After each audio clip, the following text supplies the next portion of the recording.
Previously on the Rise Podcast. How you deal with hecklers, or how should one deal with hecklers? What you think of hecklers? Like how you? Because I see, I've seen firsthand. You handle the show well with hecklers and everything, and just original. So what you think about it? Like, man, it's fun. It's just fun when it happens. Cause I never seen it happen much. I just remember this one girl tried to heckle. I don't think she liked the comedian that came on before me, and I was hosting anyway, but she tried to heckle, and I got rude for 30 minutes, man, and the shit was so funny. I know, because if you seen her and you see how, just look at her side, I told her she was built like an SD card, but if you look at an SD card and you see how that little button, like she just had a big body with a little bit of titties like that, but everybody knew what I was saying because her dress and everything matched. But I was just saying what I saw, like my point of view. And the shit was so funny. He started laughing too. Like it was crazy, bro. And from there, that was a respect thing in the nightcap. Like, all right, don't fuck with him. Because he gonna fuck with you. And it's always the one that never fuck with nobody. Today. Yeah, it's the one that never, and I don't never fuck with nobody like that. When I do crowd work, I make everybody feel good about themselves, Like I love looking at like older cats or older couples or something, and I get to talk about them, and try to spice up whatever they got going on. Cause I be seeing the aftermath of it, like they laughing and shit. Cause I'm not there to joke on nobody, we all flawed. But and it's comedy. I want you to feel good about yourself. And but that don't mean that's how that shit go, because they got comedians that do crowd work and they rude, you know what I'm saying? Like they disrespect, like they saying some wild shit, giving the people what they want to hear. Like when Reggie was fucking over the Nutty Professor, that was doing that. He ain't stopped. That bitch ain't stopped. When you look at it again, that shit faded off. Like this shit, this should have kept that shit going. Going all night. Going in the movie. And I don't like when comedians not prepared to handle a heckler, man, because you gotta talk to them after the fact or have you see how they be pissed off and angry. I'll be like, bro, like you're a comedian.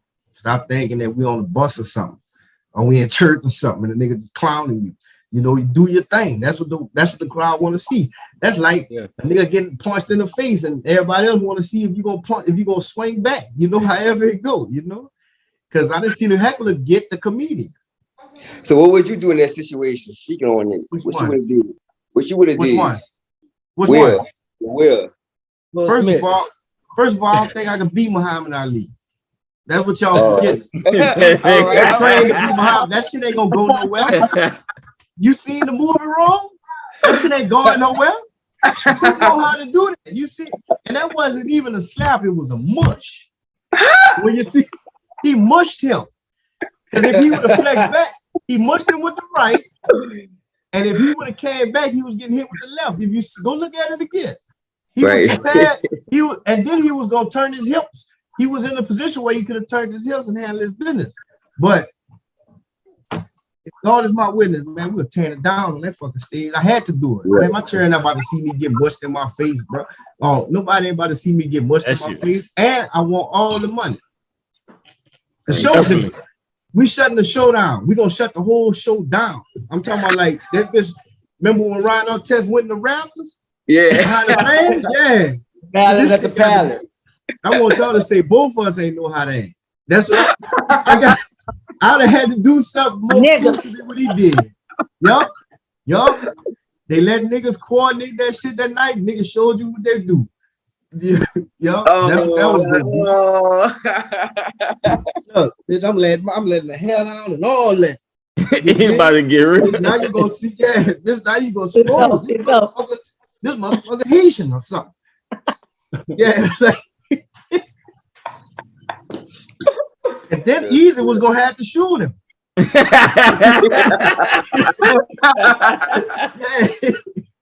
Some bullshit. That's how some bullshit. That's how it's going. But it didn't got wild. It didn't got kind of out of hand like that at the show before. And the nigga, you know what I'm saying? We had to deal with it like a little, you know, had to deal with it a little rough because, you know, I got Stan with me, man. My brother Stan, bro, real talk comedy. You know, Stan, big tall red nigga with a beard, gold teeth and shit. He'd be looking for that type of shit, you know, getting out of line. Cause we'll get funky at the drop of a hat. Case in point, we was in Los Angeles and was about to get funky with a nigga for the show. How easy. You was about to bring that up. I was about to the Netflix stuff, huh? Yeah, they we were supposed to go to a show and be a part of a show. Got there, the host was trying to do some Hollywood shit. Like I can hear him in the room that he was in, telling the door dude, no, ain't nobody on the show. Tell them they gotta pay just to get on. I'm like, man, look, I was invited by a comedian that's on the show to come do the show because they seen us at the festival and like the energy, and they guaranteed us a spot. I want you to know what's going on because I had left, went downstairs, and I'm like, and I told Eazyana what was going on. And for a second, I know everybody was trying to figure out what else we was gonna do. And I said, man, you know what? Fuck that. This nigga gotta know what it was. You ain't about to talk to another nigga behind the door where I can hear you, and you talking to me. You talking to another dude. And a message. You know? I go back upstairs. I guess everybody must have felt the energy or the aggression or whatever, you know. And I'm like telling the dude, tell him to come outside that door, open the door so he can understand. I turn around, everybody behind me. And it's like, what even, and I didn't even tell them what was up. I didn't even tell them I was going back up. And then we want them to be involved in this just in case something was going to transpire. You know, now I get in trouble by myself before I put anybody else in it. But long story short, nigga put us on the show and everybody got in for free and we did our thing. You did? So that was cool. That was cool. Definitely. Yeah, and that was definitely an experience. And it wasn't even on no humbug show. It was more so of we got invited here. Obviously, you don't know what's going on. So now we need to make you understand what's going on and how can we move forward for it because we here.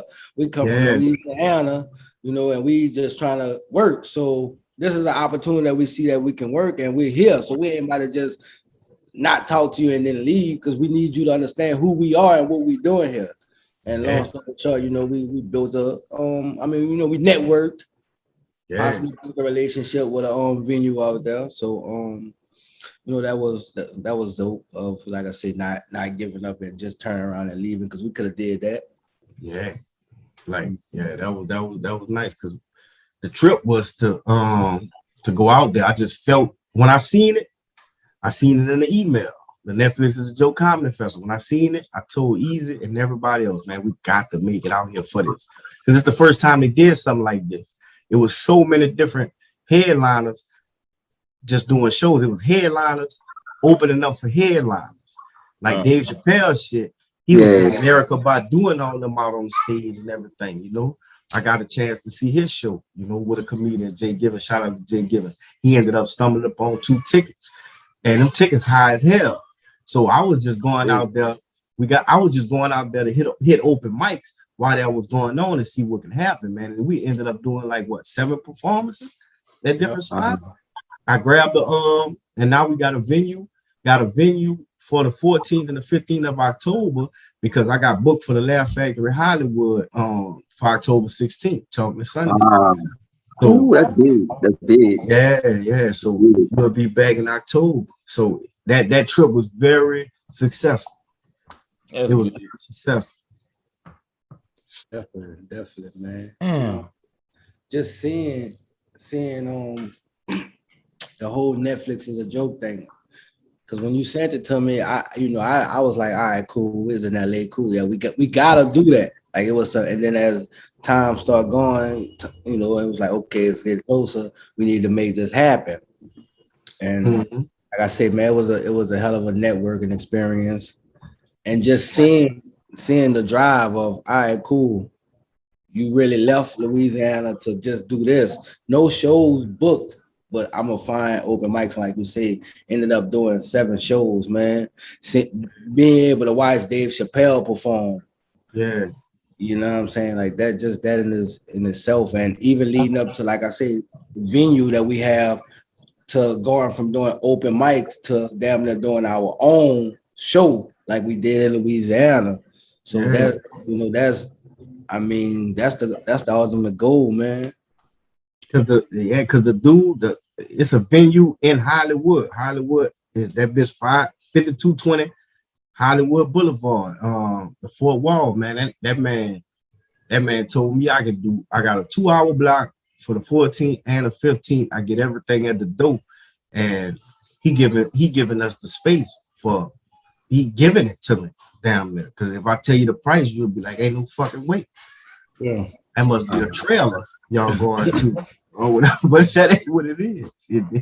It's a small venue. I mean, they can hold 50 people, but hey, I want 50 people in there. You know, there's 50 people in California, man. Cause and we had to see about 40 comedians in 3 days, like underground comedians, Brian. And after every show, after every open mic, we sat out there for hours just running and kicking it. And them dudes, and they everybody's still in our life. Matter of fact, you had one scene, you ended up catching a boy in Seattle doing the show. I don't want to say the wrong name. My boy Darius, man. Yeah, Darius. Yeah. Darius Thomas. Yeah. Name. But yeah, man. But hold on, it's Darius, all good. my bad, not Darius Thomas. My bad. That's my fault. Darius Bennett. He from I think he actually from Detroit. Not here in LA. And he actually performed at the Netflix as a joke fest. Yeah, he performed there on the stage. Yeah. Real humble guy. Shout out to him. But that's man, cool part. Because we done found a lot of comedians that we could bring to Louisiana. And I'm gonna tell you this. Them motherfuckers cold. Yeah. You feel me? They got where I want to be at with doing the stand-up for the fundamentals of it. They got that shit down packed, bro. Like, because they hit the open mics all the time and they learning the game, they learning the fundamentals instead of just going up there and doing what we do.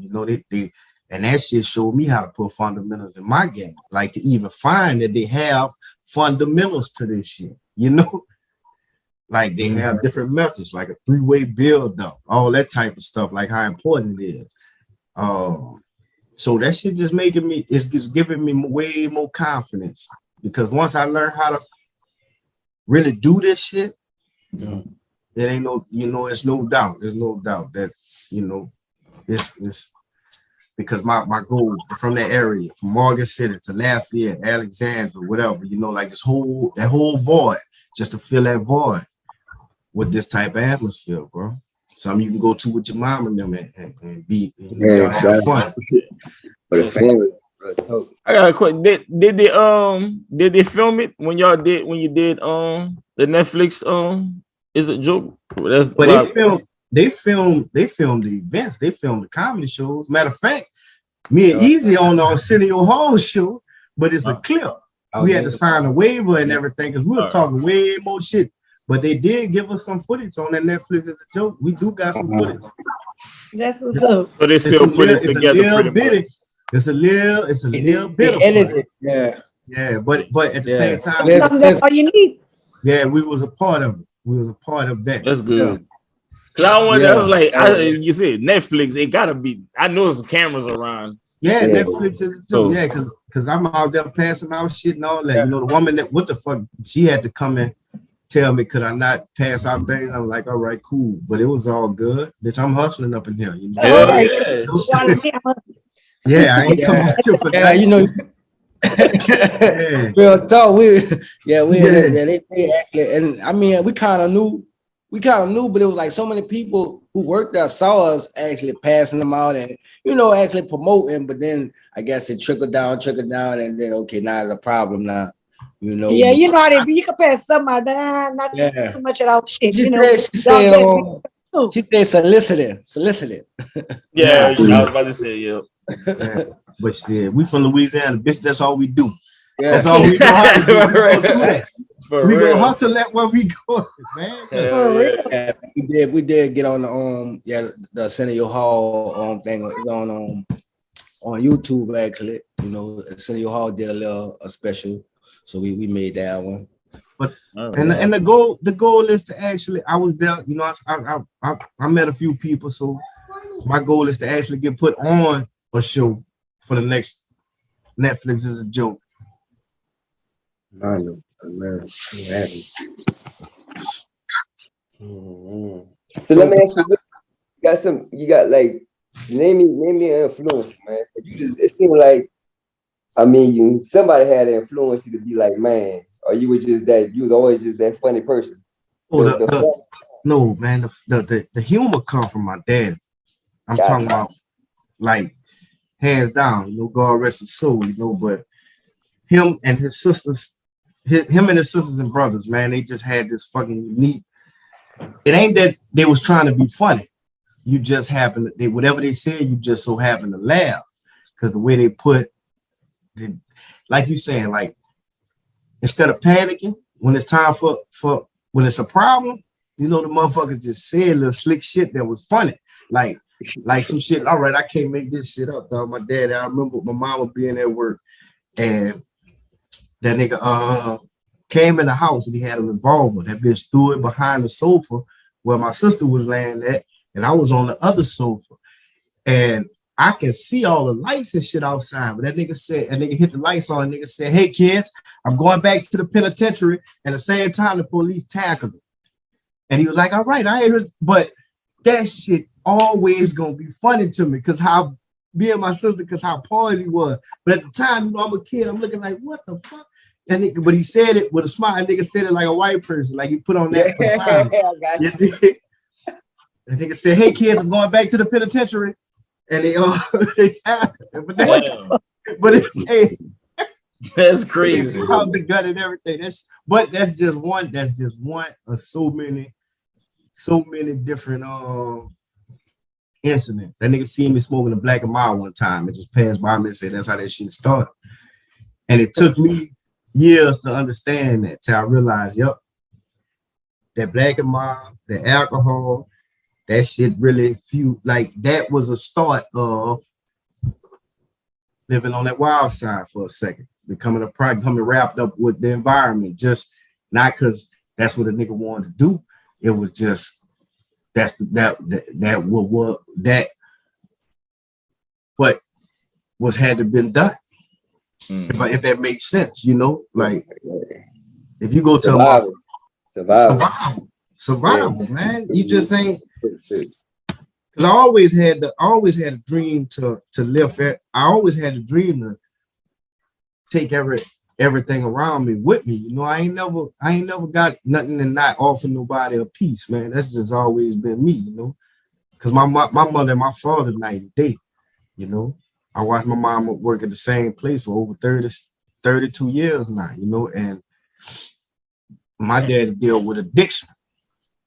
But before he was an addict, you know, this motherfucker was in the Navy and went to the Army. You know, you had to be a smart Brit, and he simply did it by adding a middle name because we don't have a middle name. I'm a junior, and I found that shit out when he died because when he got his on his papers it said Reuben Michael Evans Sr. Then his brothers was laughing because that bitch said they used to play the Jacksons 5, and this bitch wanted to be Michael all the time. I said, come on, man. This nigga, like this, he was Michael Jackson when he was little. But he did that, and I asked him, I said, why you went to the Navy and the Army? And nigga said, I wanted to survive. I wanted to learn how to survive on land and sea.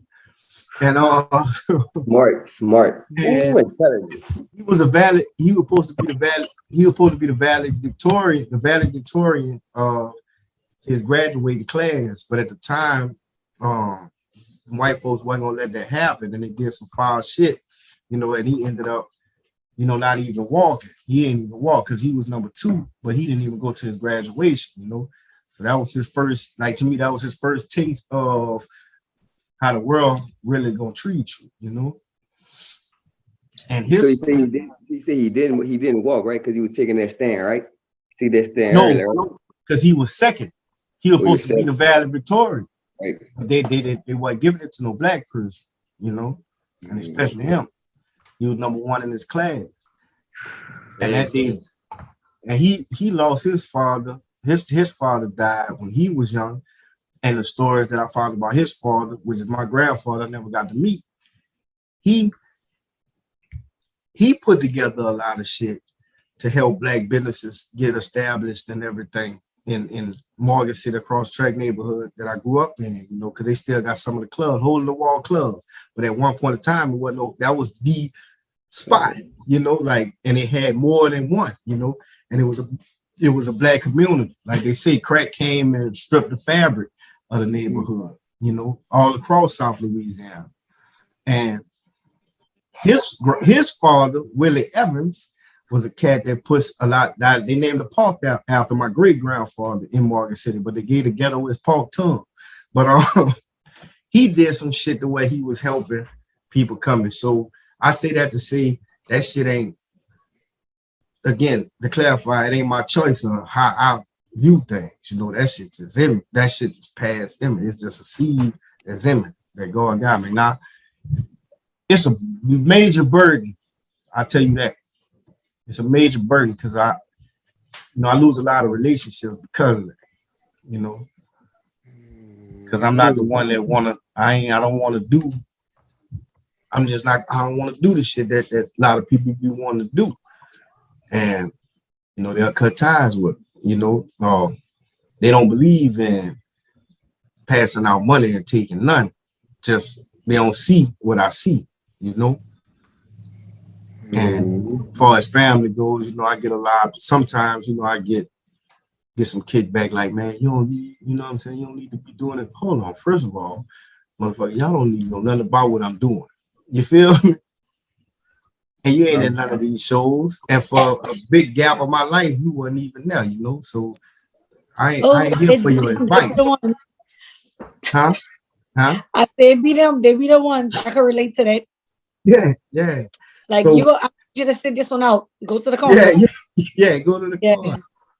So it's all good over here, man. Like, we good. But that's just my dad as far as the influencing of the comedy. Now, when it comes down to comedians like Dave Chappelle, Martin, of course, because the only thing I really seen stand up on was Def Comedy Jam. And that shit blew my mind when I was young. Like, this shit funny as hell. Like, everybody is on there. Like, I just remember that. And, you know, when Def Comedy Jam went away, the next time I seen stand-up comedy was Kings of Comedy. That DVD, you know? And the next time I seen stand-up comedy, when Kevin Hart and shit Cat Williams started doing shit, you know? That is them. And I know that's like that for a majority of people where we from, because how much of stand-up comedy did we really get to see? Comedy View was all right, but we seen Def Comedy Joke. Yeah, but we had seen Def Comedy Jam. Comedy View was just, you know, Comedy View was hit and miss sometimes. Def Comedy Jam ain't never miss. I feel like Comic View was more like, I guess, open mic type, but for bigger name of, you know, that's how I looked at it. Like, you'll see some people who's established that had a name, but it would also be some up and coming comedians where Def Comedy Jam had the same thing, but those that's already about to star in movies and already on their way. Yeah.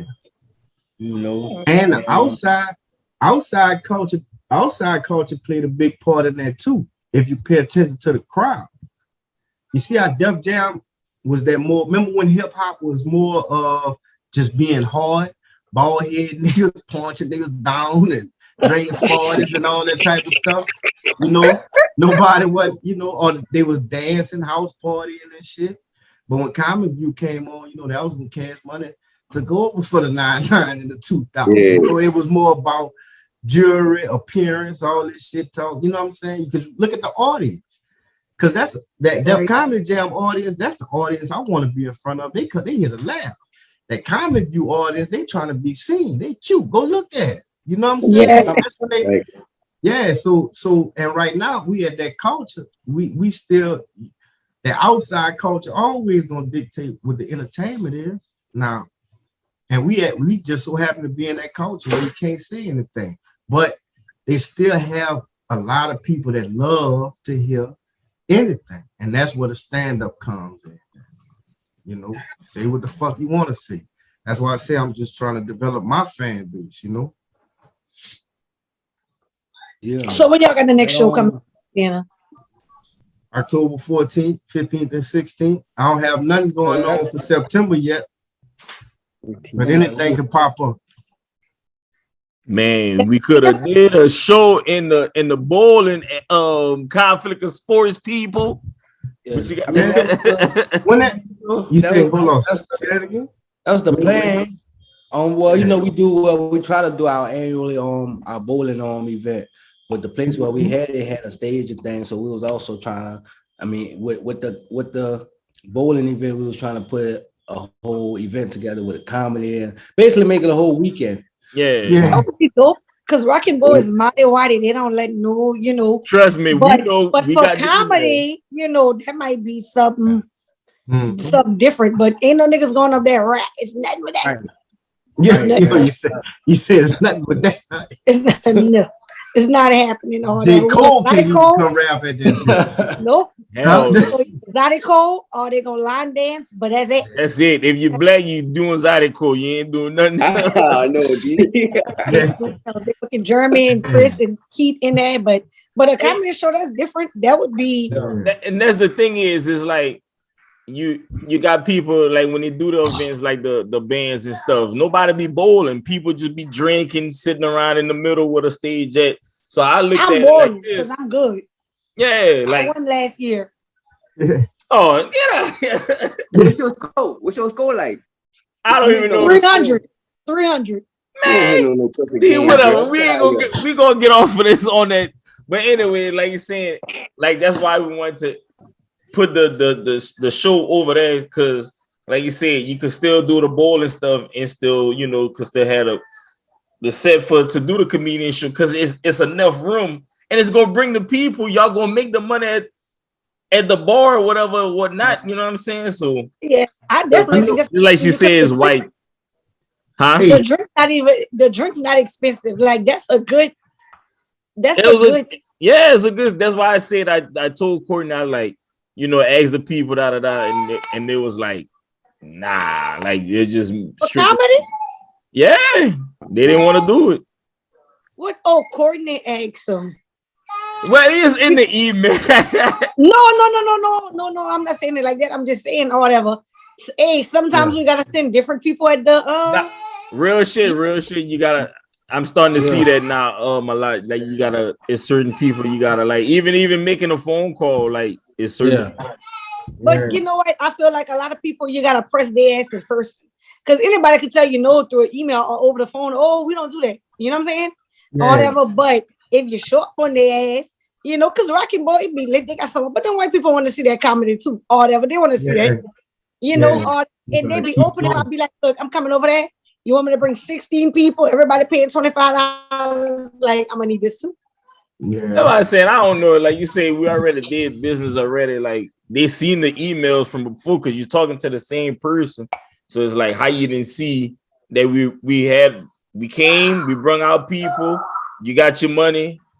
Like, what's the issue? You know what I'm saying? So I feel like a lot of times, or there was I'm not gonna say all white people, but some white people they don't want to do too much or whatever with black people. They like to see numbers or whatever. But I mean, you can they like to see numbers, but I mean you can manipulate them because we could put together a video on Canva like this would happen out of town. They ain't gonna go check that shit. Man, you know what I'm saying? All that and be like, look, this is what happened, this is what we want to do, or whatever, you know, over here, or whatever, because that was dope, or whatever. I think like bringing comedy and adding it to, you know, other stuff in the city, because don't nobody want to believe it or not. Like I feel like when people do promo, like a lot of people miss a whole different crowd. Like it's a whole bunch of people that rather hang out than go out. You know what I'm saying? True. So if you could create that space, like especially with like who don't want to laugh? I feel like that's a given. You know what I'm saying? And then you're throwing some bowling in, some drinks in there. Everybody fucked up, laughing and bowling. Sound like a good time to me. You know, because I mean in the club, niggas might laugh at the bowling alley, drink and fall down. They ain't fighting in the club because, I mean, they ain't fighting at the bowling alley. Everybody just drunk trying to get some chicken and shrimp, you know, at the club. And Rockin' Ball got some good food. Hey, that food was good. No, I was killing that shrimp, missing my turn and everything. So Yeah. yeah, but I think I'd be willing to go in there for y'all for that. Or send somebody to go see. We gotta make it happen. I would like to, you know what I'm saying? It was a nice time. I know a lot of people didn't get a chance to, you know, come out, but like I said, the first event, it was good. Like it was nice. It was a nice crowd. People came out that fuck with it. So yeah, it was fun. Yes. Oh man, hey, another man, y'all got a cat out there named LaDane Washington, man. He be hosting. Oh man, yeah. Yeah. And Big Mike. I see Big Mike use that radio and them TV slides to his advantage. Big Mike turning up with the entertainment. And LaDane, I had the first show I ever had, LaDane hosted. The first one I put together myself, LaDane had hosted it. And you know, he did a lot, he hosted a lot of women and a lot for me, you know, so I got him with comedy. You know, I'm talking about like in comedy to host comedy because that bitch funny.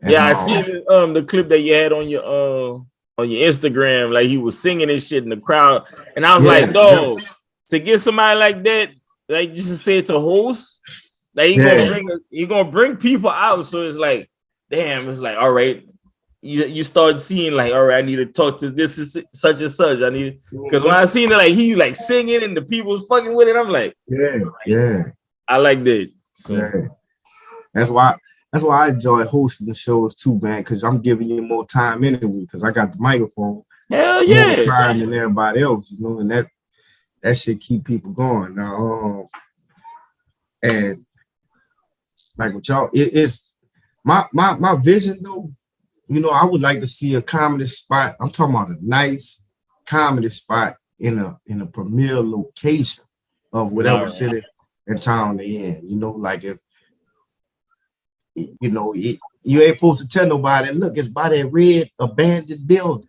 I see what you're talking about. Like, white folks ain't going back there with no, they ain't going back there. It's too low key. It's like you can tell it look dangerous right there. Like if you gotta tell somebody it's nice in here, they ain't coming. You ain't gotta tell nobody.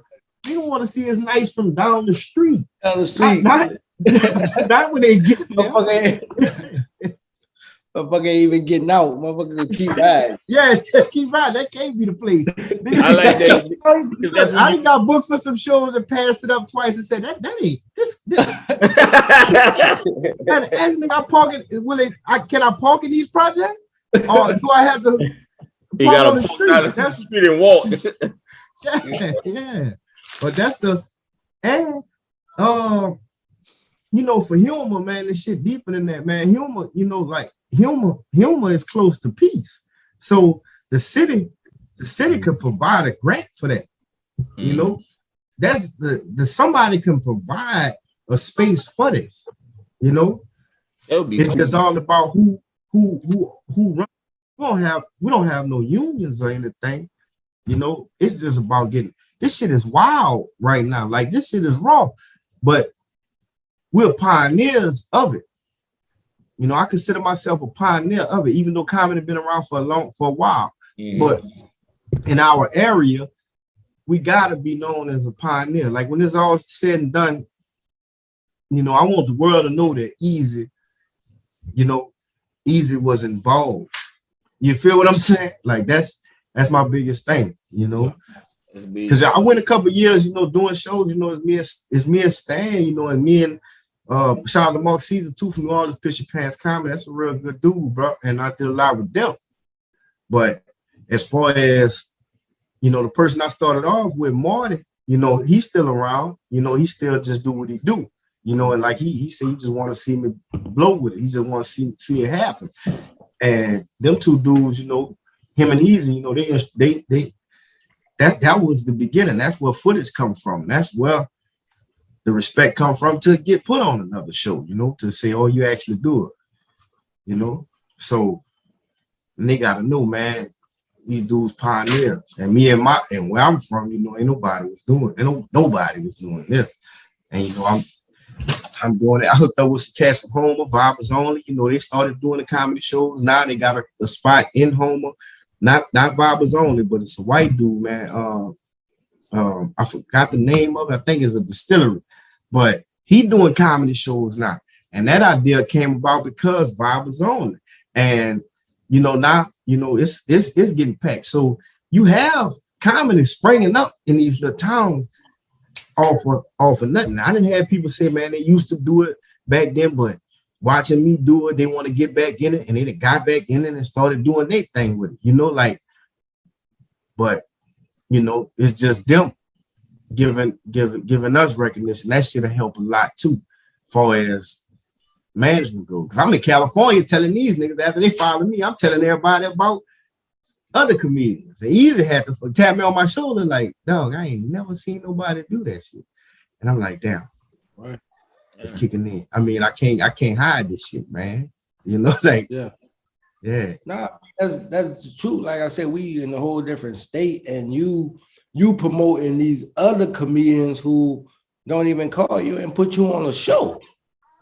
But you still out there like, nah, man, y'all check out this comedian, he very dope from Louisiana. Check him out. You know what I'm saying? Still putting them in position to gain more fans, man. Man, I got, like I say, I do it because, you know, it be on my heart to do it because it's a scene. It's a comedy scene. And the comedy scene gotta explode for it to explode. This shit, I know this shit gonna be huge, bro. Whenever it explodes. I can just understand that what you saying, and in all these cities and these venues start popping up. Yeah, they're traveling, you know what I'm saying, rotation, and then it's over. Yeah, it's on like Donkey Kong, man. You got to, you know what I'm saying. You and Eat up. I'm not gonna lie, you can stay y'all there. Y'all keep doing what y'all doing, boys. It's already up. Like it's already there. Everything you done told me, I'm listening. It's done. Shout, like y'all really doing it, bro. Y'all really changed the game. Like, so shout out, like, for real. Man, I appreciate it, man. Even you know, like I said, the names of you say the people that's doing shows now that wasn't doing shows, bro. Like it like you said, we went to LA.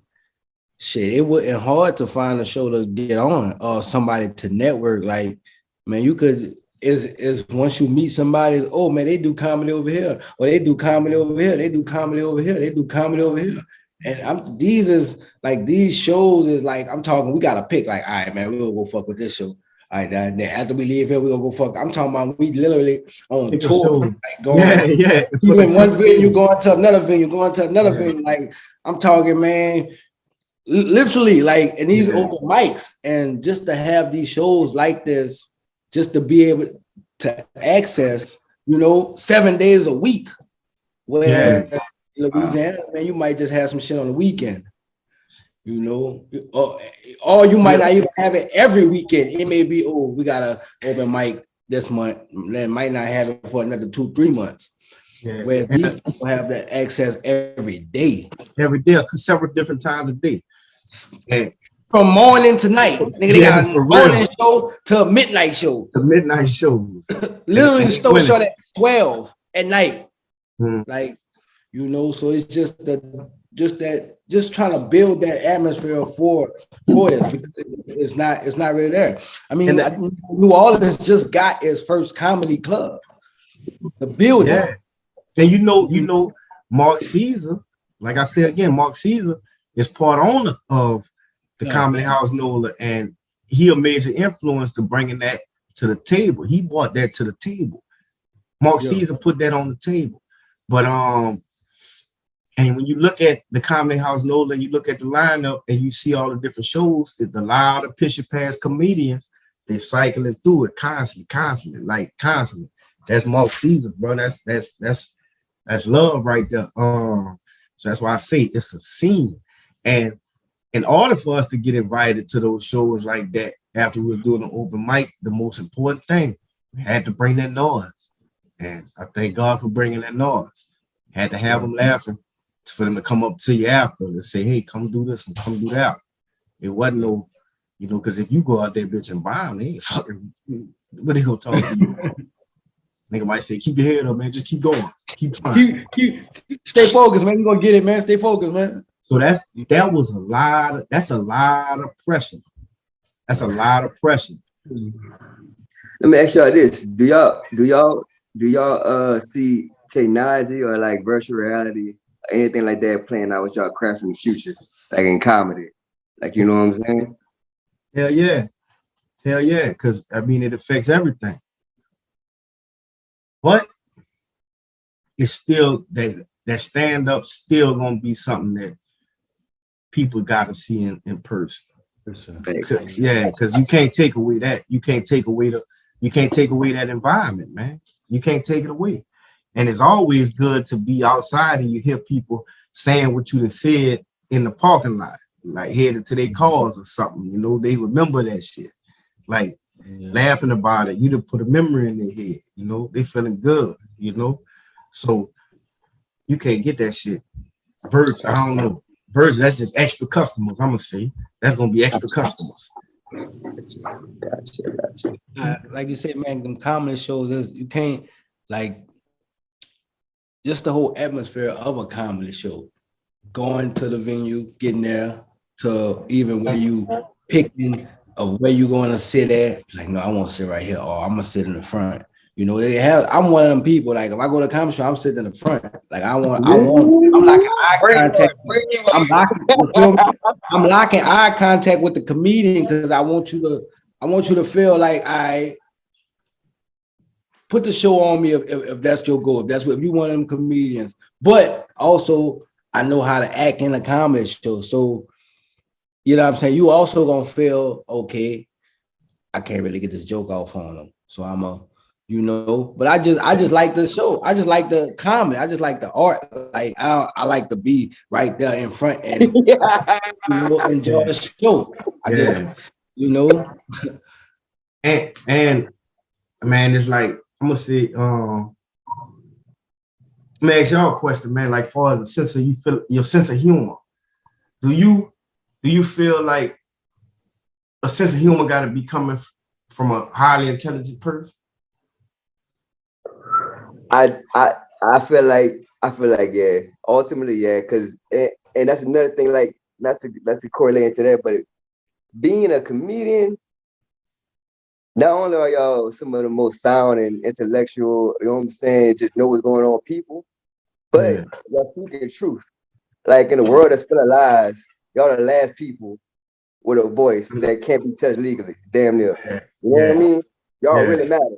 Like, And I'm talking as a whole.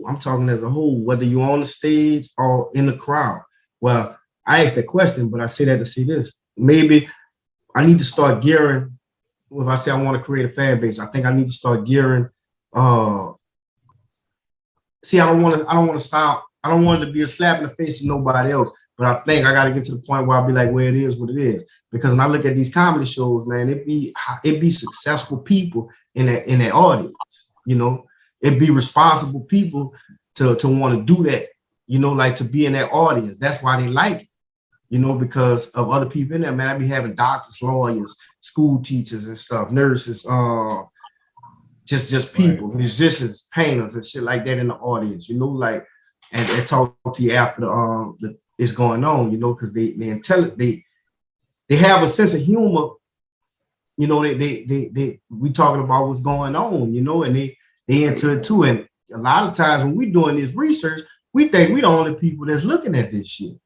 But when you hear somebody else that's with you with it, like for example, if I get to talking about how Uganda just found 31 million tons of gold, you know, how many people know about that? You know, if I tell you to put your phone out and Google it, and you go Google that and see that shit really just happened, I could talk about it with you now, you know, and not boom, that's a whole 30 minutes right there, you know. That's the style of comedy that I have, and that's what I want to be known for. That's me, you know. Gotcha. I got you. And you look like you intrigued by that. Go look that up. I am. That's a foreign style comedy, like Plato Socrates, and like, you know, I want to touch that, like, because what you were saying before, like on the reconstruction and then the sharecropping, and then for them to still keep that land, cause I researched that too. So I'm just, like, man, I don't think they had a piece of land still in Louisiana that would had that for a minute. I found that besides, being a Native American. I know they had a tribe or something like that was able to, get their land. The Chittimacha Reservation out there where they got a casino, the Cypress Bayou Casino. Yeah. But every one of them people is white. Yeah. So what is they and they'll tell you that they're Native American. Well, on paper they Native American. That's why you get the term $5 Indian. Because the fucking you there. Already. Yeah. The dogs rules, man. The dogs rules. And I ain't gonna lie. I've been on this shit for a little minute because I come up under Geronimo Pratt. I got a chance to meet Geronimo Pratt when he got out. Wow. Yeah, that's my cousin. That's my cousin. We from the same. He's from Cross Track, Morgan City, same street. I got some other shit. I'll talk to you about that off the camera. But in '97, that kind of put something in me, for him to spend that time with us when we was younger and just give us some game. Like I'm talking about real game, because I didn't know who he was until after, I didn't know the significance of that in 1997, 10 years old, 11 years old, but just from that moment, that spark, and now you seeing, I'm breaking up. Now you there. Oh, I said, now you seeing how this bitch is set up for failure. You see it. And you see what freedom really is or what freedom really means, and you want to shoot for that freedom. And and the quickest way to have freedom, man, is in them streets, man. Because if you can make some money right quick and then go back and hop on the game or go do what you want to do, that's freedom. You feel me? Like it's all with attitude, man. If you see a hustler, he having fun and shit like that. The kid, they see a hustler having fun. They see mom and daddy coming home with the Merc boots on with their head hand down, like, wow, they got it out of me today. It ain't fun. But if we come home and suck it up and say, boy, it was amazing out there on that fucking tugboat. Child don't want to be on that tugboat, but it ain't happening like that because it ain't natural. It ain't fucking natural. But it's real. It's real. But all right, what I say about that part is just now I'm paying attention to it, and now I'm seeing the world starting to catch up with everybody else that's been so-called woke. Because I don't like that word. I don't really like the term because what it turned it to. Because you ain't, what I'm saying? That shit ain't. It's a word, my nigga. It ain't a culture. It's a word. Just let it be a word. Yeah. Awaken. Just let it be a word. Because they've been had conspiracies or whatever. People call it conspiracy theories or whatever, But the foundation, the ground zero of it is something that I totally believe. It's a guide, and you're gonna have to answer for everything you do. And you answer for everything you do while you're here. I believe in karma more than anything, bro. And once you start getting enlightened, you start catching up. You see how quick your karma happens. I'm really starting to see that. So I'm living proof if it's just us trying to understand what we looking at out here, man. That's all it is. Because I ain't got all the answers. Never said that. That's impossible. But I do try my best to just make somebody feel better about themselves, or their situation. That's it. That's all it is. I got a lot of shit I could have cried about, but fuck you gonna do that for, bro? You know what I'm saying? Right. Yeah. I'm a bad, and I ain't crying on no shoulders. I know the world wants us to do all that, but I ain't doing all that. That ain't how we was raised. I'm gonna come out of there. Yeah, that ain't for sure. The live. So your special, man, your comedy special. Like I said, I was proud when you announced it. and just from the whole of you talking about it and actually putting it together, man, live from the living room for the people who haven't saw it, you know, like what could they expect from it, and you know how did it come about? It was something that I needed. It was something that I needed to have. I wanted something recorded for when we went out there to Los Angeles, and my boy Smooth, you know, from Patterson, Smooth Shot or whatever, he came through, filmed it. The living room spot out here in Hammond, they gave me the space. I only had about 7 or 8 people in there, but it was okay, you know, in front of them, you know, I did what I did, you know, and it was a product that I wanted to look at and modify by seeing myself being recorded. So like I said, I don't call it a special, I just call it an hour performance, because it's a lot of shit. I think it's a lot of shit. And with that crowd being so small, you know, you gotta find your enjoyment in that. You gotta find the enjoyment.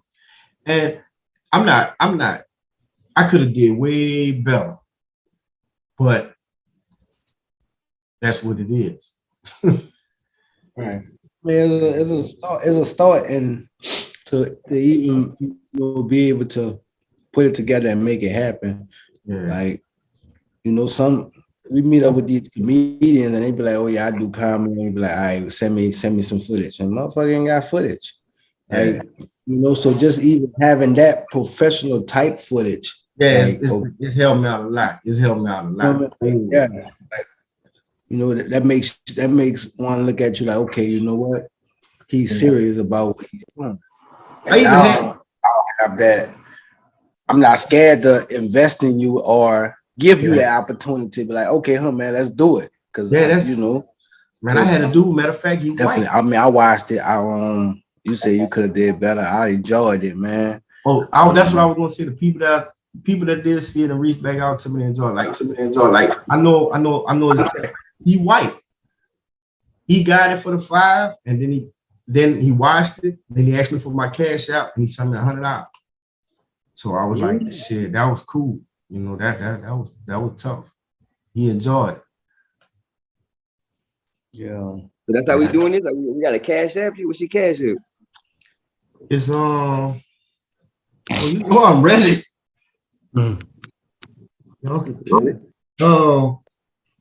It's a $, uppercase RJE.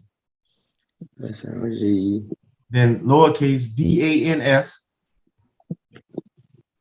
Then uppercase RTCC. And you should see comedian RJ Evans. Hold on, you got to go slow. Hold on. $, capital R, capital J, capital E. Matter of fact, look, hold on. You can hold on. Yeah, because we need that. Yeah. We're gonna put it, y'all, for everybody that's watching, y'all gonna get it, y'all gonna be able to scan it. And we're gonna drop the link for the special, man. So for everybody that wanna go check it out and do it, you know. It's RJ Evans, RTCC. I'm gonna slow down for you. RJ Evans. Appreciate you, brother. RJ Evans, RTCC. Gotcha. Yeah. All that light. Don't never have no light when you're trying to eat. Now we bombing with the light. That's cool. And what I do is, you know, like I say, as far as that performance goes, you know, I just send it. I can send it to you because it's a Google Drive. All you gotta do is click it, and you'll have it. It's on a Google Drive link. So that's just me sending it. But that's it is one. You know, I got a little bit of my story on that background. You know, I'm just kind of all over. But it's you'll check it out. But the one I put together to call my special, that's gonna be the one I'll be more proud of. I'm gonna just say that. Yeah. But I'm proud of that one too. Because it happened. Yeah. And it say Real Talk Comedy. But I look up now, you know, they got a big tour called Real Talk Comedy, bro. And it's like, damn, like, you know, like I've been using that title for almost 4 years now. Yeah. and not saying that they seen my shit and used it, but it could be a situation where great minds think alike, I guess. Yeah. But I done shared that shit. So I done shared a lot of shit to a lot of different people. So you never know, bro. I don't know, bro. But I'm keeping my shit as me, real talk comedy. Yeah. I'm turning that to a whole genre of comedy. You feel me?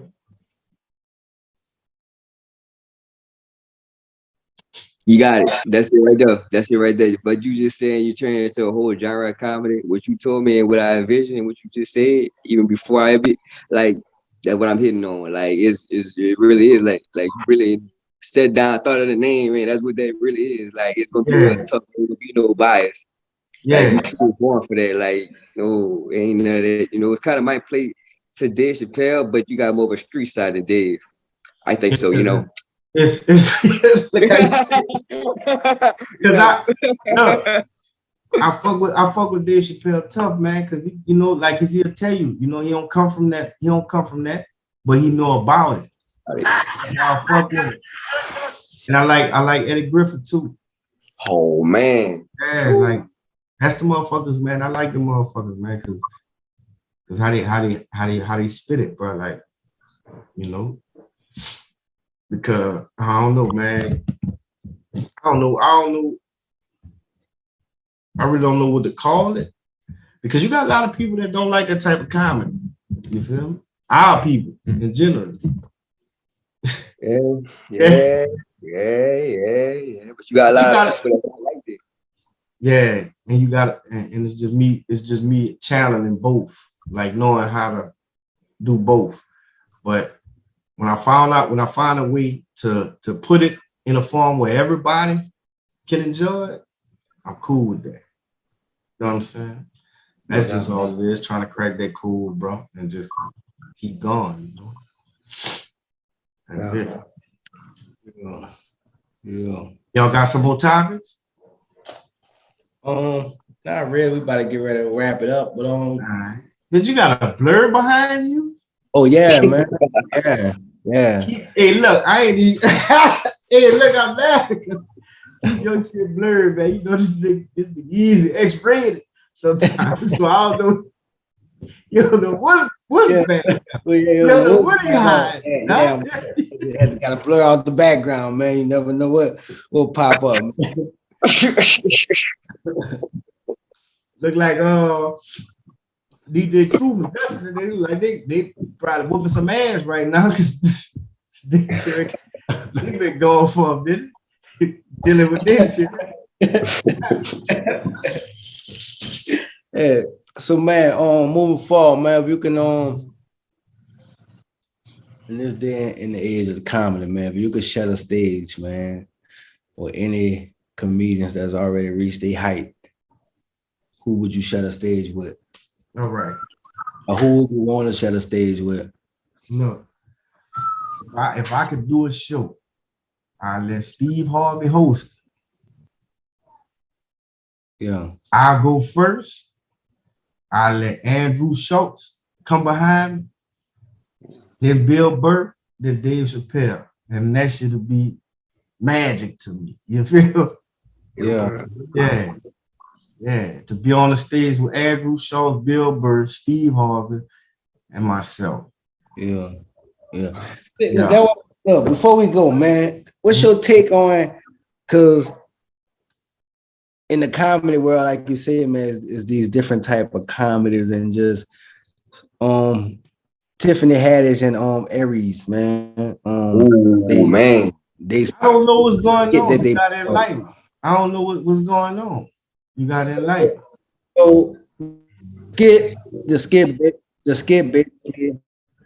skit basically, I guess Tiffany Haddish is a parent. She leave her child with Aries, who is the uncle, and then now they got like it's some sexual shit with some kids. Like he spying on the kid, looking at the kid in a sexual way. Like, and they got R. Kelly playing. My mind's telling me no, my body, So they got that playing. But basically, it's like he sexualizing the kid, You have to go look at it. It's a skit. You know what I'm saying? And I don't know if it's old, but I guess they pulled it up because he is the guy who was talking about Lizzo. So the internet gonna go dig shit up. So yeah, they went and found it, and it's a skit basically, like I said, them sexualizing kids, man. Now, if I'll say this, it's you know how much that shit happen, like in people's lives while they growing up. Now, that's some shit that you rap about, or you sing about, or you do poetry about, or something like that. Because ain't shit funny about that, like. Like if you got a fucking uncle or something or whatever, or your pops, or just the privacy of your own home, and a nigga might say some slick shit about a situation that happened, but that's like some shit that's like, that's just motherfuckers just being silly, at the time or whatever. But I ain't see the skit, but I mean, it that was stupid. That was dumb as a motherfucker. Like that ain't no skit. Like. That ain't bringing awareness, because you can't make humor out of somebody losing their fucking innocence. Profound. You feel what I'm saying? Oh yes, sir. Right. Yeah, you could joke about death before that, but somebody losing their fucking innocence, bro, that shit ain't even nothing even to play with. I just gotta, like that shit ain't cool, because that's a kid, my nigga. Like, yeah. I mean, I even go seeing as far as like, people comment shit, they should go to jail, far as them taking it that far, as in like it's molestation and shit like that. You gotta see it, dog, because you talking about he got all Kelly playing. Now I know everybody I know everybody did that. I know they did that, used that, but man. But yeah, bro, that's just some shit. That's some shit that I can't even really wrap my head. Well, I don't know. I see when you say I ain't the woman going on. Nah, I did see something, and I said I gotta go see what was going on, but I didn't really. I just seen a headline that Tiffany had this, and I seen Eric Spears' name and shit, but I didn't even had a chance to even get into it or whatever. I think I was trying to upload that flyer for October 14th. I kind of seen it for a second. I would have to see it, because if you got some shit going on like that, some pedophile, it's like some pedophile shit. Hold on. Easily like you froze up. Hold on. Hold on. Y'all still on the phone? Where I can see it at? Let's see. It should be on. I'll just type it in. Oh, yeah. I don't know what happened. I been cut off and came back on. She ain't got it on her page. It's on YouTube or something? Oh man, you probably gotta Google it, man. I think they didn't start like taking that bitch down. And so I can get your accurate.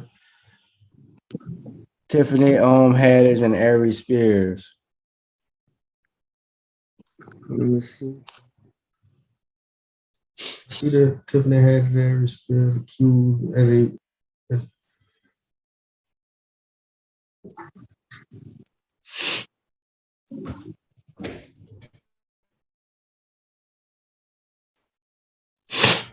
Let's see, child skit video. Don't want to click on the wrong link. Man, what's your Facebook? RJ. Commonly accused. Tiffany Haddish and Ari Spears are shockingly being accused. Matter of fact, I just sent it to you on Facebook. All right, hold on. I'm about to see.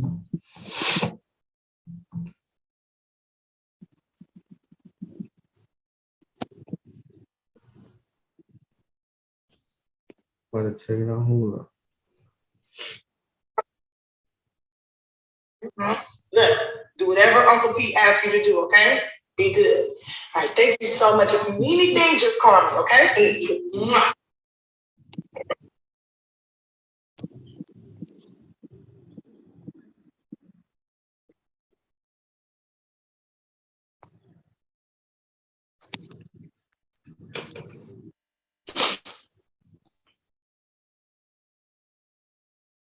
Yeah, man, that's what I was about to say too, man. With the open mic thing, one thing when I was to Cali and LA last time I was there, like that poetry, when it come to open mic too, that's that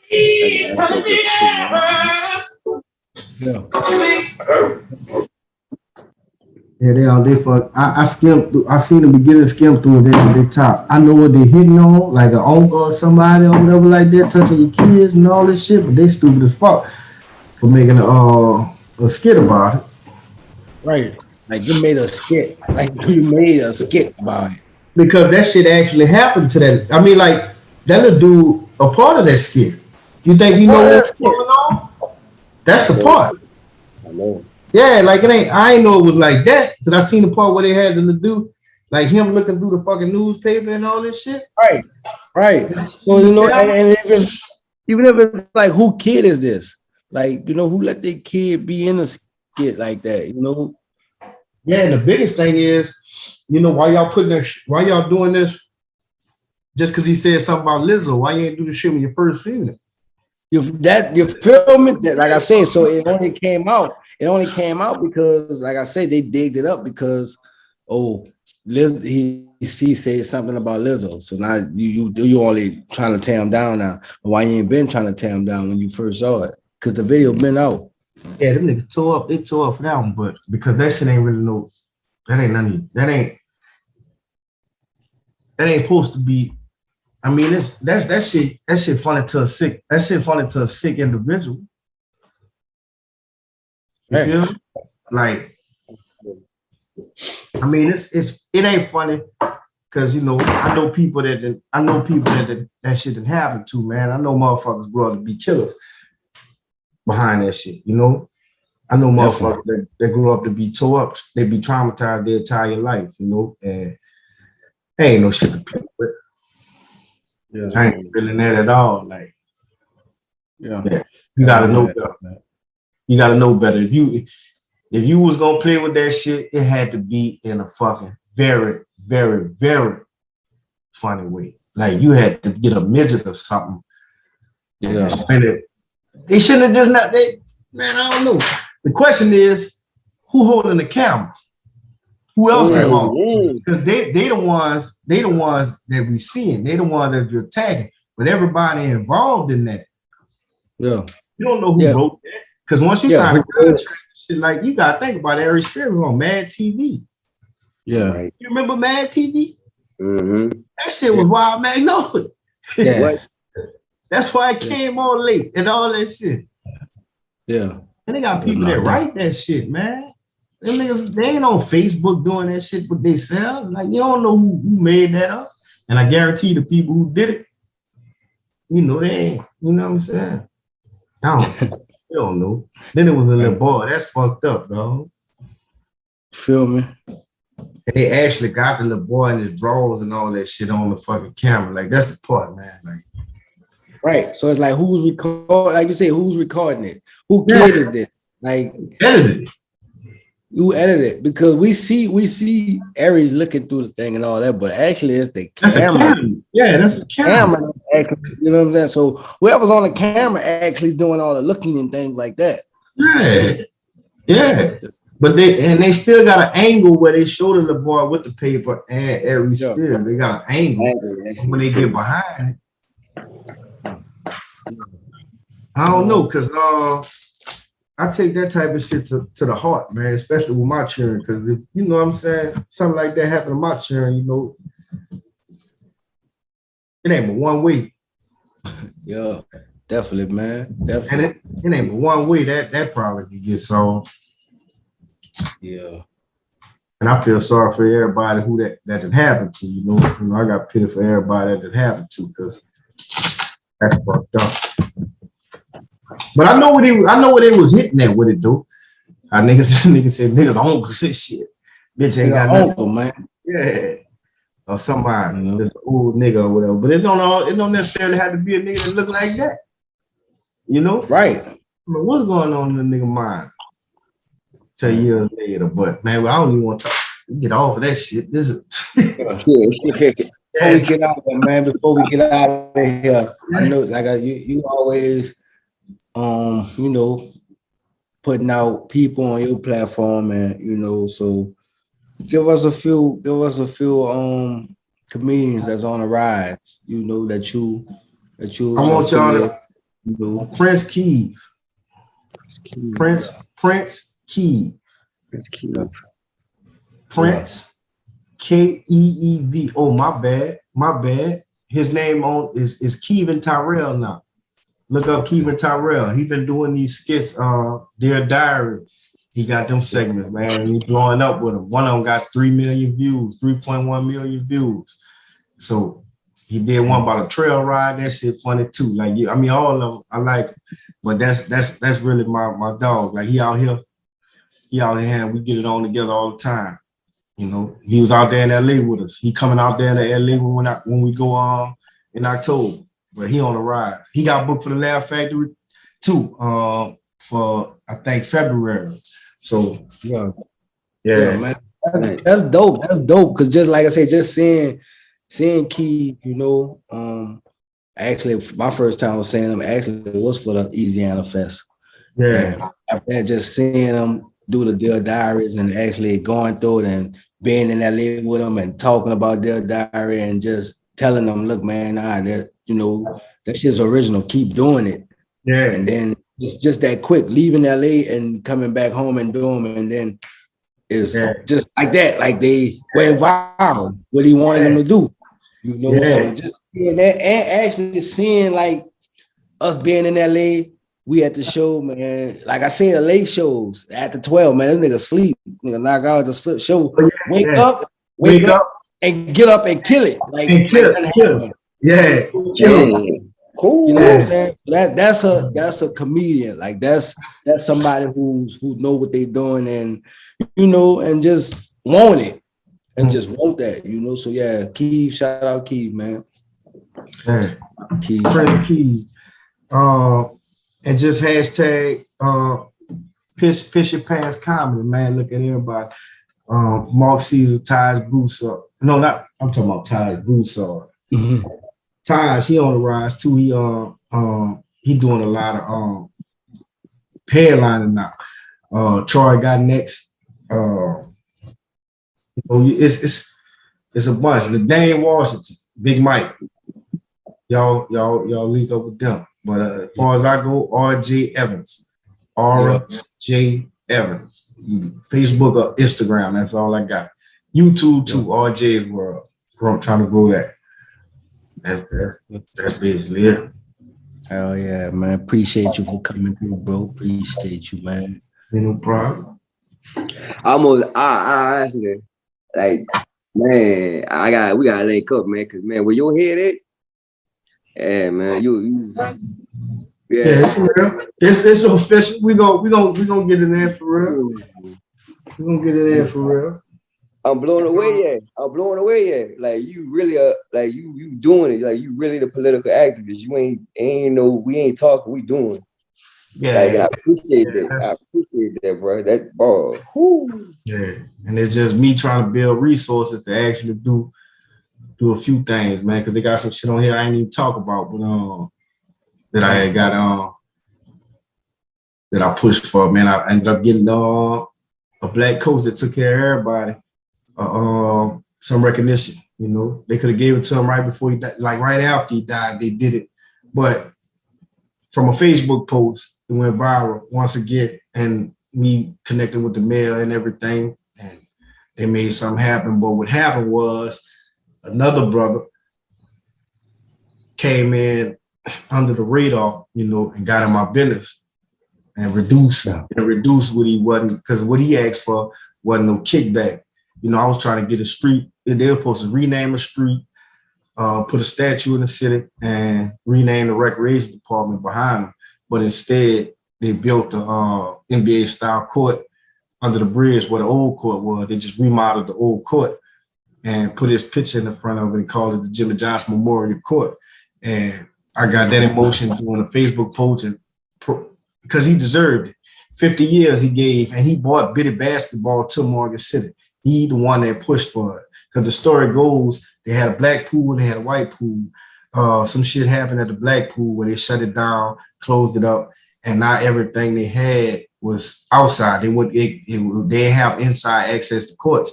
Everybody was shooting ball outside. So he wanted to find a way to get this thing organized when they're young instead of when they get to school, so everybody can have a chance. And for 50 years, he dedicated his life to that. And he died when he was 91. And he had a house, lost his house, came from the projects, and ended up going back to the projects to end up living with someone in Paris. And they had people that didn't even know Mr. Jimmy was still around. And it's like, damn. And he fucking retired from the bank as a janitor, but he never was in it for the money. He got offered so many different coaching jobs, but he said the most important job was with the kids. So he's gonna stay with the kids. So he gave his life, because it was undeniable. It was no argument that the city owed him recognition. But the cold part about it is that basketball court that he talking about under the bridge, he used to always say, you could take that fastest stuff under the bridge. I'm trying to organize, bro. So think about it. The man spent his life trying to put us inside, and y'all gave him something that's outside. Ain't that cool? Yeah. But a nigga did that. A nigga went behind my back and did that because he got more influence than I do with them because, he with them. I'm going to say it like that. That I want it right. But hey, get some bread. I can get him a statue. We can still get that street name. He deserved it, man. Because it was every kid in the community, black, white, Mexican. If you played sports, if you played ball, you had to play Biddy. He bought Biddy basketball, the baseball leagues, and the Pop Warner football. Everybody came through that. He fought for them programs and got them programs established. And coached 50 years. Cool. And to make matters worse, he was he was a World War II veteran. And they had people saying, man, I thought Coach Jimmy been dead. I said, nah, you picked up. Right there, right home. And he died. They was gonna do the shit that he was still living. But I told him, he on his way out. We gotta do something. And but he died, and like a month later, not even a month later, they doing a fucking live with the TV station, the ribbon cutting of what's about to happen and shit. And they ain't even called me, and nobody spoke about him because they ain't know shit about him. And I used to sit on his porch and talk to him all the time because he married to my great auntie, so that's my uncle. That's how I know. But that's another story, man. Like, I was mad when it happened, but now I'm coming to realize, well, shit, something happened. Yeah. Hell yeah, man. Hell yeah. But that's all it's about, bro. Like just try to do good, bro. Till we don't know what this world headed to. It's real outside. Man, real outside. Better get your pilot license. And I'm giving you one of them cars that can fly. You seen that, huh? Man, it's 2022. No, but you seen it? They here. Oh no, yeah. I'm gonna see you the bitch called the Air Mobile. Cool. I'm gonna send you to YouTube. Yeah, man, the people got commercials like Ford. Oh. You got it. Hey, them bitches hard, dude. Looking forward. Niggas gonna be doing it in rap videos and crashing to the ground. Gonna be crashing the houses and shit. That nigga's crazy. Yeah, that's crazy, huh? You at your house or whatever like that, but you hear instead of hearing that beat on the ground, you hear that bitch above your house. We put speakers and all that in ours. Nigga parked on the roof. Boom. Niggas getting killed going to get that dope themselves. Niggas going to Colombia themselves. Watch. Nigga going to the jungle and land. Who got it? Who got it, man? So who got it, man? I'm telling you, boy, they gonna be flashed out. They gonna be flashing out. I feel sorry for all banks. Man, they gonna hit that. Man, if I can fly out, drive out, and fly out. Yeah. Niggas I can fly and drive out. Yeah. Like, rap.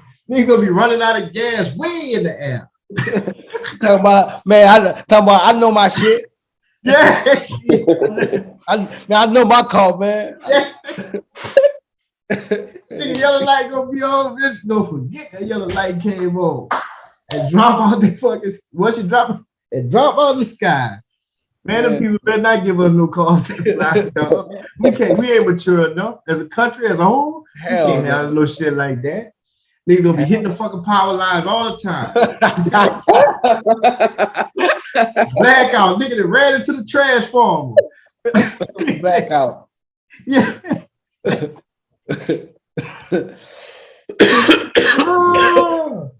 Nigga gonna be able. You gonna have the car clicks. You know how the birds fly in a V? You gonna have people fly in a V.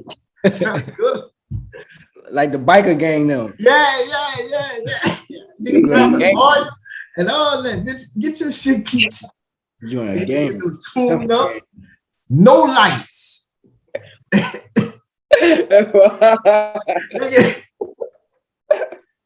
It'll be flashing the nigga. Cut your lights on. Cut your lights on. Yeah. Man, nigga crazy. Hey, boy, that shit gonna be lovely, boy. Don't leave that bitch running. You can't leave it running. Nigga taking off your shit. And gonna be the funny thing when you watch a nigga flash out and think they can lead a planet in that bitch. Watch this shit disintegrate. Somebody gonna try to lead a planet. If they can go high, they be like, man, this bitch can go as high as you want it to go. Yeah, shit gonna disintegrate. Somebody gonna try to go. But you go, niggas still gonna be served. Then they still gonna be drinking alcohol down here too. Man, don't get them people no license. No pocket license, man. Drinking and flying. Yeah, that's just all you doing is adding another way for us to die. That's all. That's all. Fucking shit dropping on churn at the basketball court. you can't throw, you know how niggas say if you throw a penny off the Empire State Building and it hits somebody in the head, is gonna die. But you can't drop no chains no more at McDonald's or none of that in the drive-thru if it's up in the trash out. Yeah, you can't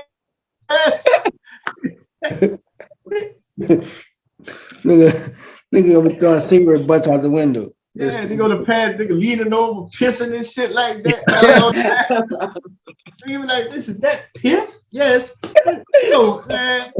That true meaning of the saying, I'm pissed on my bag and 10 minutes raining. Yeah, but you're like, that's rain. Right? Yeah. Niggas ain't ready to go up there, man. No registration, no license, no license plate, no pilot license. Yeah. Oh no. Flying without a license. Because if you give it to you gotta give it to the police. Now you done fucked everything up. Police ain't even driving no cars no more. You know, they flying low with them bitches. You know, niggas coming around the woods. And, you know, man, them people is not ready for that invention. I sent you the commercial though in your messaging whenever you check it out, because this is a real thing. This ain't even that ain't a prototype. The Aeromobile. AEROMOBIL. Mm-hmm. Yeah. The bitch is gone for a few mil for now. Now, the more they make, the bitch is gonna turn to 26,000 off MMRP, whatever that shit is. No down payment.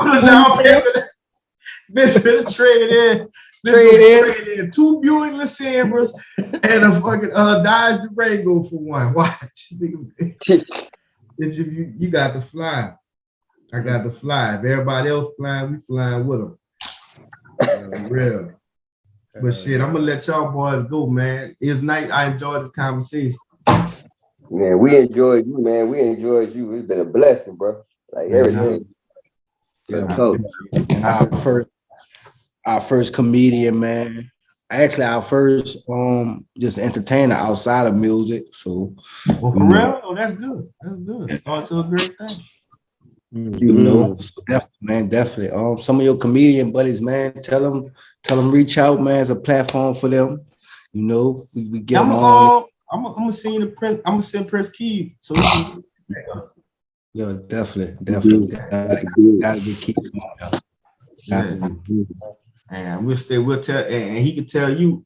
I'm gonna tell him, and he can tell y'all how we met. So and go from there. You know what I'm saying? I'm gonna do definitely, that. Man. Nah, it's all good, man. Till next time, man. Appreciate you, bro. Yo, log on, bro. Yeah, you could have that, bitch. I guess that's it, man. Them nigga truth, them gone. Gonna have to edit this shit. So until next time, when you edit this, man, you gotta keep that last part on, man. When y'all was ripping on, man, that's that kind of comedy y'all was just talking about. Y'all just hit it right quick. A little 5 minutes spin at the end. I'm like, damn, these niggas really do this shit like on the fly, like talk about on the fly, like nigga. I was like, that shit was amazing, nigga. Real talk. Yeah, that's the, like you say, that's the type of comedy we wanted to create and just go with, because it's in that moment and it's real life of things people can relate to, versus motherfucker going up there and telling a joke that they wrote, and it's just like, it's cool because you're telling a story, but the shit it sound rehearsed versus it being naturally coming off, you know. But yeah, man, that's comedy, bro. Comedy, it's a great thing, and I enjoy it. Man, E, man, I didn't know you had E. I didn't know you was a man with that, man. You the man. If I need anything comedy, man, if I need anything book, if I need, man, you the man. I even like how you, man, when you told me you handled yourself like that, being professional and got it done. Like, look, I ain't no negativity, not even coming no tone, but the way you said it, I felt it like, yeah, we gonna get it done. So what we gonna do? We need to do. Right. Like, I mean, we got a plan. So with a plan, after the plan, you got to execute. So now what's next? What we going to do? Like, how we go? I don't know how we going to do it, but let's make a plan to figure out how we going to do it and follow that plan, man. And it's been everything since, bro. No lie. You know, sometimes, like I say, my first show had fucking 15 people. I watched it grow to damn near 100-some people. But I also, in between that, also had shows to where there was no people showed up in between it, you know, but that never stopped us from doing it. We just figured out, okay. And that was a question. And I really want to get into this because the baby, the show got canceled. I don't know if that's because the label or that was because of him. Yeah. And the baby was supposed to be performing in the Cajun Dome. And I don't know what happened with that. So I mean, what you feel on that? Just being in like an entertainer, like what you? So a lot of it does. See, so when they do them shows, them big artists like that, and I can speak from both sides, being the artist and being a promoter. As a promoter not going to book an artist who can't make them their money back. But these artists expect these promoters to pay all this money to book a show, and then they don't promote the show themselves. So all it takes is for an artist to post the show a few times and for the artist to make videos and shit like, okay, yeah, I'm here, I'm coming. Because now if the artists don't do that, that leaves the people, the fans, that leaves them guessing, well, is the artist really coming? Because if it's somebody from that city or that spot that's doing it, of course, the people from that spot is like, oh, such and such is bringing Lil Baby. He can't bring Lil Baby. Is Lil Baby really gonna come? But by Lil Baby not posting the flyer, by Lil Baby not promoting it, then now it leaves them like, well, is the Lil Baby gonna come? You know what I'm saying? A lot of the time, them big concerts, it just be the promoters, you know what I'm saying? And they don't even be from the area. They just figure, okay, I got some money, I can book these artists, I can book the venue, I'm gonna put a show there. You You know what I'm saying? So a lot of it be on both sides. And then sometimes it just be bad timing. Like it just be bad timing. So far as like the little boost and a little baby in Lafayette, I just figured like that was some out of town people who wasn't from Lafayette. And then also it's Labor Day weekend. So you got all these local people who have their people there who's doing events. Of course, their people going to go to their events. So that's going to slow down ticket sales, anyway. And then by not bringing or not having no one from that city there in on it, that also like gonna mess with it. So I just feel like I say, it's a lot to do with both people, with the promoter and the artist. Mainly the artists, but because they be like, oh, you the promoter, you supposed to promote it. Yeah, I can fucking post you coming all day, but does that solidify that you're really coming? You know what I'm saying? So these artists just be looking at it like a business, like a business. And I mean, even the baby, his show, they say 500 ticket sales. Right. All right. 500 ticket sales. So why, like, it wasn't the baby that canceled because he sold 500, because a lot of people be like, oh, why he still didn't perform? Because it's not up to him. It's up to that promoter to keep the show going, because whether the baby perform or not, the promoter's going to take a loss because he already sent a deposit. Now, if I let this show go on, but I only sold 500 tickets, I ain't even making enough money to pay the baby. So now I got to use the ticket sales money. Now I got to use some of my personal money. Also, it's a loss all the way around. So some promoters rather just cancel the whole show and just say, you know what, I'll reschedule at a later date. You know what I'm saying? Like that. So we might need a cause I like that. I think we need to push that as a topic and get that out there, saying that part of the game, because that part of the game people don't even know. Definitely. And it was, when we're gonna talk to because we're gonna bring Smoke on. He one of the big artists and big promoters in Lafayette. And I actually got some of my game from him, from actually, like I say, the comedy shows from being an artist. And the comedy shows helped me book my own show as an artist, because now I can perform at my comedy shows. It's a platform for me. You know what I'm saying? And that's the whole thing of being an artist. And if you want money to book a show and get the dough, like, because ain't nobody booking no up and coming artists just giving you no $1,000, $2,000 just to show up. Why? When you're not helping them make their money back. So that's definitely gonna be a topic, man. Like when these big shows be getting canceled, man, like I say, it'd be a big part on everything, man. It'd be the promoter, the artist, the market is in, and the time. Like sometimes it just be bad timing.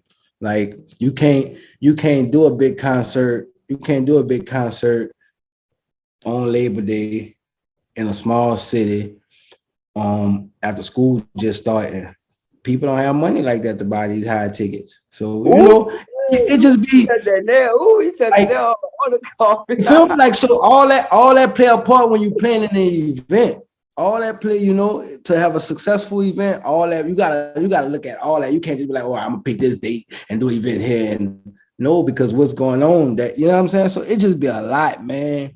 It'd be a lot. And I don't know, Louisiana is hard with this music. I don't care who you is. Like, I don't care who you is. Louisiana is hard with this music. If they don't like you, they don't like you. Don't like you. Hey, you just say, tell me they like they. If they're not feeling you, they is not feeling you. They not. It don't matter. Like, and that's another thing I want to say. Like, who you think can really sell out a show out here in Louisiana? I think that's another topic. It's a topic because, like I say, it's different places, different regions, different. I mean, it's just, I don't know, man. That you think they can sell the cages though? The only artist right now at this time from Louisiana that can sell out the cages though is probably Young Boy. Can you name another artist outside of Young Boy that they ain't gotta be from Louisiana, but just can sell it? I can't say Rod Wave because he already went there and didn't sell it out, so I can't say him. Wayne and went there before and didn't sell it out. Honestly, bro, in this day and age right now, I don't know. Like I said, just be that region. It's just hard. it's just that region because we talking the Cajun Dome. Nah, okay, I ain't gonna lie. Well, probably I'm gonna just go high. I'm not gonna even say Jay-Z, but I'm gonna say Beyonce, probably. You know what I'm saying? So I'm gonna go there. Beyonce probably can sell out the Cajun Dome. You know what I'm saying? But like I said, it goes to say that region. Jay-Z can probably sell out the Superdome. You know what I'm saying? Yeah. But he can't sell out the Cajun Dome. The Cajun Dome's smaller. Yeah, I got exactly what you mean. Yeah. You know what I'm saying? So it just be like I say, all that be playing on the regions, man. The regions and what the people like there. Like, you know, same thing with the Lil Baby concert. It didn't sell out in Lafayette, but he could have went 2 hours up the street to New Orleans and probably would have had a successful show. Just to say, could have went 4 hours the other way to Houston. Could have did it, you know, just to say. But I don't know, man. It just be a lot of different things that play a part, man. Well, man, you heard it from E, man. You know what I'm saying? I'm Tommy Lee. Yo, that's E. You know what I'm saying? It's all good. You know, our other two co-hosts, DJ True with the beard. You know, my good D. Man, before I go, I really want to say, man, listen, bro. Like, thank you for the knowledge that you just put out here. If nobody else is gonna say it, thank you for the knowledge, bro. Cause like you giving people the game, like up and coming artists, all this stuff, like that's what really be prohibiting them from going further. Like that's motivation, y'all testimony. Like you know what I'm saying? Like, yeah, bro, that shit real. That shit really real, bro. It's all the shit that we wasn't like nobody came to us and like taught us this. This was things from our mishaps of what we learned. Okay, shit, we did it like this. That didn't work. It worked, but it didn't work how we wanted. All right, let's do this. Or we see such and such doing this and it's working. Well, shit, we ain't hating on such and such. Let's try that. You know what I'm saying? You know, just to say this, so just learning, man, just going through a learning process. Everything we know now, man, we learn, man. And it didn't just come on the first time. Nah, man, we learned, we went through it, man. And that's why I say, even with RJ, man, I'm just happy just from everything he went through, bro. Like I was, and I'm glad he talked about, you know, the fire and going through everything, because I was actually there, not there when, you know, at the fire, but actually there in his life, going through it with him. Like, damn, man, I'm talking, man, I wish I could have said it while he was on there too, but just going from like during that time of him losing his house, we still doing comedy shows. This man driving from Morgan City, coming down to Lafayette and ain't asking me for $1 to perform, just thankful to even still have a platform to perform. You feel me? Like, so that just, like I said, just me automatically, oh, you my brother now. So, you know, I'm looking past the, even like, all right, cool. Even if you know what I'm saying, you're not expecting no money or anything, I'ma still take care of you at the end of the show, huh, man? Like, cause you ain't had to do that. And as a brother, shit, I know what you're going through. You know what I'm saying? So you ain't have to, like, anybody else would have been like, man, I can't make it, this and that. You know what I'm saying? Just whatever, but you still stuck on it, trying to get the community, just keep going, never giving up, man. And that right there, dog, in itself was just like, you know, that right there made me proud, bro, to be there and watch the whole journey, man. So I'm glad we was able to have RJ on here, man. I'm glad, man. I'm super glad. Oh, wait. I needed that. I need that. Real talk. Yeah. Hell yeah, man. Enjoy the day, man. Stay blessed. We're going to holler. All right, bro. You too, man. On the Rise Podcast.